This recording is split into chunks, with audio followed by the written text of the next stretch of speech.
इस वीडियो में हम धनात्मक यानी कि पॉजिटिव और ऋणात्मक यानी कि नेगेटिव संख्याओं को विभाजित यानी कि डिवाइड करने के बारे में जानकारी प्राप्त करेंगे। जिस तरह हम धनात्मक और ऋणात्मक संख्याओं को गुणा करते हैं, यहां भी उसी प्रक्रिया से इन प्रश्नों को हल करेंगे। यानी कि अगर अंश और हर धनात्मक हो तो उत्तर धनात्मक होगा, और अगर अंश या हर में से कोई भी ऋणात्मक हो तो उत्तर ऋणात्मक होगा। लेकिन अगर अंश और हर दोनों ऋणात्मक हों तो उत्तर धनात्मक होगा। और मैं चाहूंगा कि आप इस वीडियो को पॉज करके इन प्रश्नों को स्वयं हल करने की कोशिश करें और उसके बाद जांच करें कि आपके उत्तर हमारे उत्तर से मैच करते हैं या नहीं। पहला प्रश्न है 8 भाग ऋणात्मक 2। अगर यहां 8 भाग 2 होता तो इसका उत्तर धनात्मक 4 होता, लेकिन यहां हर ऋणात्मक है, इसलिए हमारा उत्तर भी ऋणात्मक होगा। इसलिए 8 को ऋणात्मक 2 से विभाजित करने पर उत्तर है ऋणात्मक 4। अगला प्रश्न है ऋणात्मक 16 भाग 4।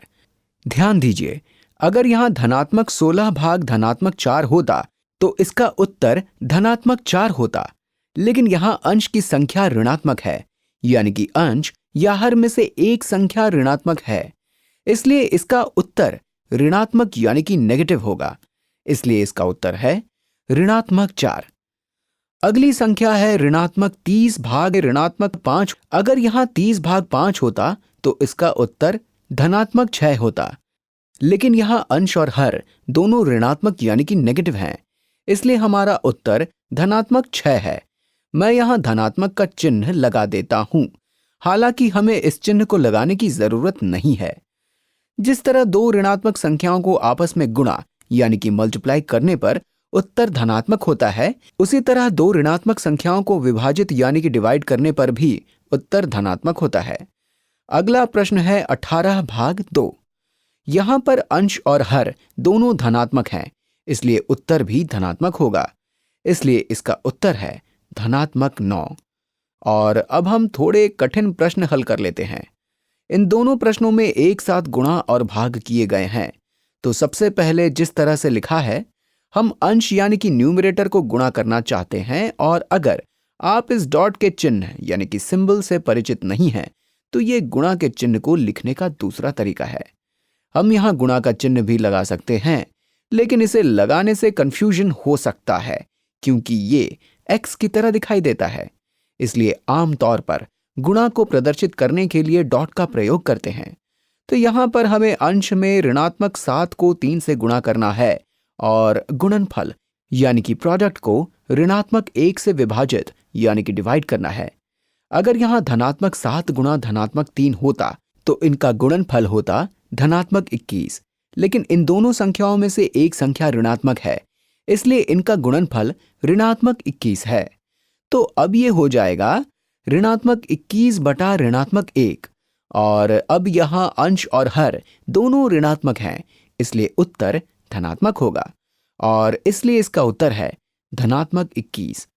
मैं एक बार फिर दोहरा देता हूं, धनात्मक संख्या को ऋणात्मक संख्या से विभाजित करने पर उत्तर ऋणात्मक होता है।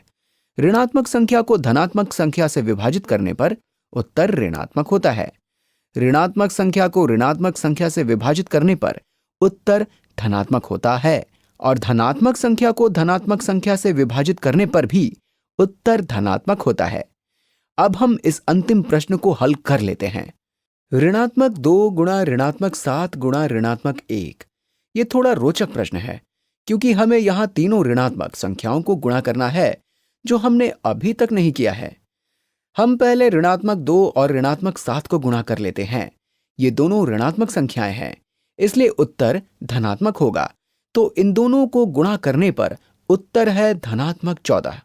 और अब हम धनात्मक 14 को ऋणात्मक 1 से गुणा कर लेते हैं।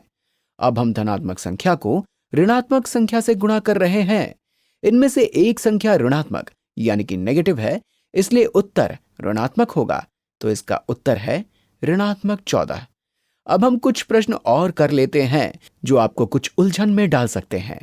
अगर हमें शून्य को ऋणात्मक 5 से विभाजित यानी कि डिवाइड करना हो तो उत्तर क्या होगा? अगर शून्य को किसी गैर शून्य यानी कि नॉन जीरो संख्या से विभाजित किया जाए तो उत्तर शून्य ही रहता है। लेकिन अगर हम अंश और हर को आपस में बदल दें तो उत्तर क्या होगा? यानी कि ऋणात्मक 5 को शून्य से विभाजित करने पर उत्तर क्या होगा?